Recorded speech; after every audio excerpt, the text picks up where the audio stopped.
No, Tres, mabigat yan. Kaya ako na mag ano. Mga bago. Di bali ng dulo. Basta may puno.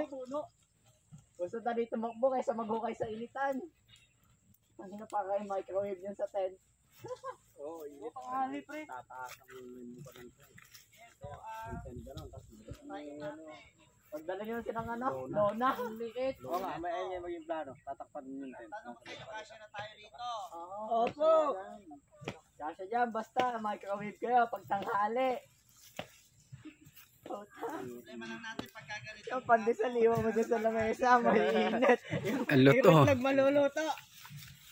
Lala. Chicken nilaga. Asan yung ano? Kaya nga sabi ko Nakalaki yata yun. Magaganon tayo talaga ng ano. Ng yung ano, yung yung ano ba yon yung Gogo sa paano pala ako pupunta dito ng ano? Sa gabi. Sayang ka, Jom. Oh, taragya. Init.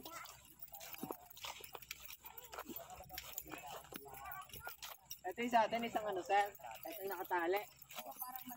Yung buong, kaya nga sabi ko sa inyo, yan yung buong blue, atin yan. Blue lang, hanggang blue lang. Ay, gago malaki na yan.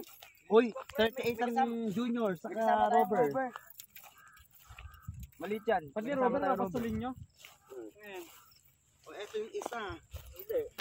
Kung ayun yung kukunin nyo, naka ano tayo, sir? Tawag doon. Bilang lang dapat yung tent natin. For sharing talaga, di sila makapasulo-sulo. Kasi, nakiwalay pa yung top ng ano niyan, sir. May babae ba kayo dala? Oo, Robert. Kung may babae pa yung dala, sir, nakiwalay pa yun.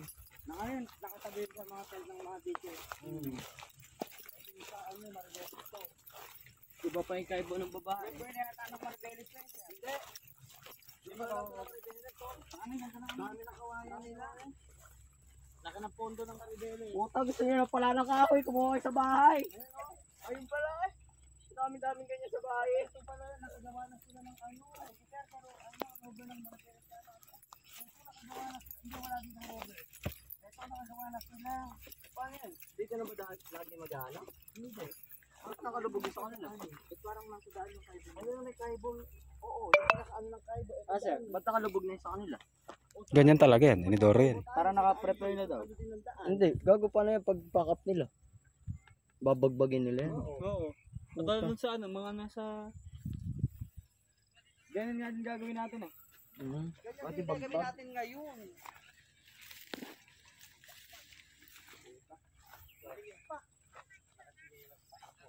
Maganda pa lang nag-gastos pa lang ako.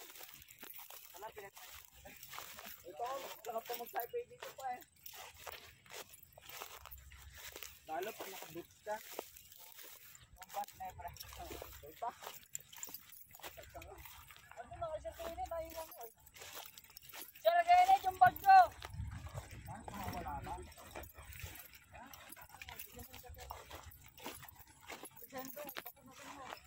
Saan yung ano nyo, CR? Saan kayo maghukay? Ito yung pangalawang pwesto natin. Pamimili tayo. Ito hanggang doon sa may... Ayun. Doon. Magdadamo. Kaya lang magdadamo. Ang tapang madamo pa. Kaya lang ito yung pinakadulo dito sa banda rito kasi doon meron pang mga peso dyan. Saan yung pinaka-CR nyo dito? Ayun po yung huhukayin ngayon. Saan banda? Wala pa tayo dalawang lona. Ay ano. Pagka dito tayo nagpwesto sa likod yung kubeta. Hirapan pa mag-gamit. Ang tanong doon, kasya tayo doon. For sharing nga talaga yung tent, hindi makakapag ano ko baka namin wala na tayong assembly area. Kasi may ano pa may kitchen pa. May kitchen pa eh. Malakakot na dalawang tent na kitchen. Oo, dalawang tent na kitchen. Tapos yung ano pa, yung Yung kainan pa, yung mesol. Tatayo pa tayo ng mga... Oo. Okay, dalawang tent naman na magkasama na yung kitchen dito ang mesa. Oo. Mas marami ngayon. 40 plus ang bata ngayon. Ano ba tayo pagkain pa dito? 33. 33 na tayo. Sakto na tayo. Wala pang 33 minsan. Oo. Kung sana kung tayo Mr. Sergs _ Colossa TV.